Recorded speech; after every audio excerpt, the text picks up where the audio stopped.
خلق السماوات والارض بالحق یکور اللیل علی النہار ویکور النہار علی اللیل وسخر الشمس والقمر کل یجری الی اجل مسمی الا هو العزیز الغفار۔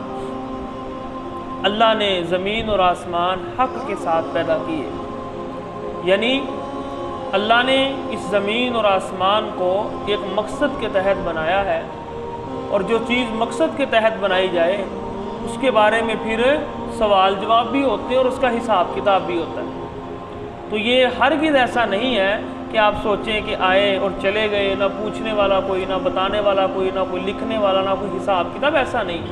اللہ نے اس کو حق کے ساتھ بنایا ہے، اس کا کوئی مقصد ہے، مطلب یہ ہے، تو اس مقصد کو اللہ نے پورا کرنا ہے آپ سے حساب کتاب لے کر۔ یکور اللیل علی النہار ویکور النہار علی اللیل، اور کچھ لوگ یہ کہتے ہیں کہ اللہ زمین اور آسمان بنا کر اب فارغ بیٹھے ہیں، ایسا نہیں ہے۔ اللہ ہر وقت کسی نہ کسی کام میں مصروف ہے، کل یوم ہوا فی شأن، اللہ ہر روز کسی نہ کسی کام میں مصروف ہے۔ تو اللہ تعالیٰ یہ بھی اللہ کا ایک کام ہے، یکور اللیل علی النہار ویکور النہار علی اللیل، کہ دن اور رات کو اللہ لپیٹتے ہیں، رات کے بعد دن لے کر آتے ہیں، دن کے بعد رات لے کر آتے ہیں۔ وسخر الشمس والقمر کل یجری لاجل مسمی، ساری کی ساری چیزیں اللہ کے حکم کے تابع ہیں۔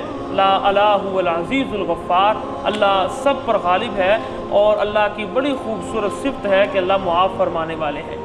خلقکم من نفس واحدہ ثم جعل منها زوجها وانزل لکم من الانعام ثمانیۃ ازواج، اللہ نے تمہیں پیدا کیا ہے ایک جان سے، پھر اس کا اللہ نے جوڑا بنایا، ٹھیک ہے، اما حوا کی صورت میں۔ وانزل لکم من الانعام ثمانیۃ ازواج، اور اللہ نے آپ کے لیے 8 جوڑے، یعنی بھیڑ کی نسل سے، بکری کی نسل سے، اونٹنی کی نسل سے اور گائے کی نسل سے 2 جوڑے، یہ 8 بن گئے جانور، ٹھیک ہے، یعنی عربوں کے ہاں یہی تھے، اور بھی جانور ہیں، لیکن چونکہ عربوں پر قرآن نازل ہوا تو اس وقت جو مشہور جانور تھے ان کے ہاں یہ تھے، اس لیے اللہ نے ان کا ذکر فرما دیا یہاں پر کہ اللہ نے یہ انسان کے لیے پیدا کیا۔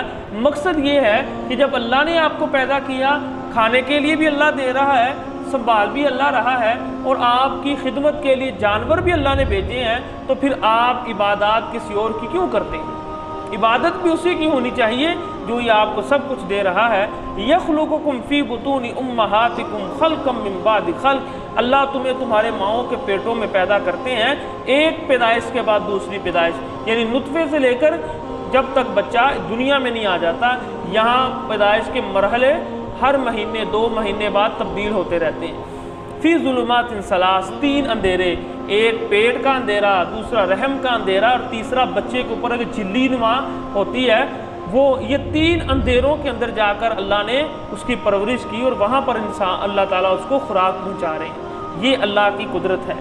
ذالکم اللہ ربکم، یہ ہے تمہارا رب، لہ الملک، اسی کی بادشاہت ہے، جب بادشاہت اسی کی ہے تو لا الہ الا ہو، پھر الہ بھی اس کے علاوہ کوئی نہیں ہے، عبادت کے لائق بھی اس کے علاوہ کوئی نہیں ہے۔ فَأَنَّا تُصْرَفُونَ، تم کہاں بہکائے پھرتے ہو؟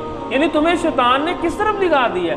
یعنی تمہیں اللہ پیدا کر رہا ہے، کھلا اللہ رہا ہے، ضروریات اللہ پوری کر رہا ہے، مصیبتیں اللہ دور کرتا ہے، تم اس چیز کو مانتے بھی ہو اور پھر بھی اللہ کے علاوہ کی عبادت کرتے ہو، شیطان نے تمہیں کس طرح پھیر دیا؟ یعنی انسان کہتا ہے کہ یار تمہاری عقل کو کیا ہو گیا کہ تم سب کچھ تسلیم بھی کر رہے ہو اور پھر اس بات کو مان بھی نہیں رہے، یعنی سب کچھ اللہ دے رہا ہے اور عبادت کسی اور کی۔ ان تکفروا فإن اللہ غنی عنکم، اگر تم اللہ کی ناشکری کرو گے، اللہ کے ساتھ کفر کرو گے، اللہ کو کوئی پرواہ نہیں ہے، کرتے رہو۔ ولا یرضی لعبادہ الکفر، لیکن اللہ جو ہے وہ اپنے بندوں کی ناشکری کو پسند نہیں کرتا۔ کرو گے نا، پرواہ نہیں ہے، پرواہ نہیں ہے، لیکن جس طرح انسان اپنے نوکر کی غلام کی ناشکری کو پسند نہیں کرتا ہے، کوئی پرواہ نہیں، ایک تبدیل کر کے دوسرا آ جائے گا، لیکن پسند نہیں کرتا۔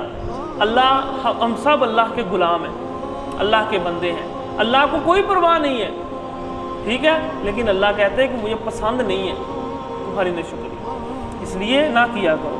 وَإِن تَشْكُرُوا يَرْضَهُ لَكُمْ، اگر شکر کرو گے تو یہ کیا ہے، وہ اللہ تعالیٰ تم سے راضی ہوگا۔ وَلَا تَزِرُ وَازِرَةٌ وِزْرَ أُخْرَىٰ، اور کوئی بھی جان کسی دوسری جان کا بوجھ نہیں اٹھائے گی۔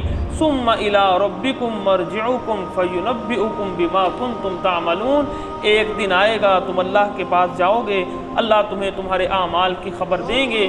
انہ علیم بذات الصدور، کیونکہ اللہ تمہارے سینوں کے اندر بھی جانتے ہیں، جو کام ابھی تم نے کیا نہیں، تم نے اس کا ارادہ کیا ہے، اللہ ان اعمال کو بھی جانتے ہیں، اس لیے اللہ تعالیٰ تمہیں ایک ایک چیز کی قیامت کے دن خبر دیں گے۔